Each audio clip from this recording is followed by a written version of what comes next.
देखिए, लाखों रुपए लगा के लोग बैरून मुल्क जाते हैं और वहां उनकी मौत हो जाती है। वो कैसे कैसे ख्वाब सजा के जाते हैं और अपने बच्चों को, अपनी बीवी को, अपने खानदान वालों को कैसे कैसे ख्वाब दिखा के जाते हैं कि मैं आपके लिए वहां जाके ये कुछ करूंगा। इंसान सुबह घर से निकलता है रोजी रोटी कमाने के लिए, रिज़्क़ कमाने के लिए, अपनी मुलाजमत के सिलसिले में एक्सीडेंट होता है, मर जाता है। ऐसी ऐसी जगहों पर मर जाता है जहां उसका नामो निशान भी नहीं मिलता।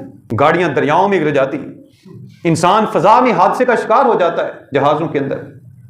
तो ये अल्लाह तबारक व तआला को मालूम है कि किसने कहां मरना है, उसकी मौत का वक्त कहां लिखा है, इंसान नहीं जानता। यानी अगर इस हकीकत को हम समझ लें कि एक तरफ हम ये दावा करते फिरते हैं और हमारी मैं ही खत्म नहीं होती कि हम बड़ा कुछ करने वाले हैं, लेकिन अगर हम इस हकीकत को जान लें तो हमारी औकात तो ये है कि हमें खबर ही नहीं कि हमने कल क्या कमाना है, हमें खबर ही नहीं कि हमने किस जगह पे मरना है।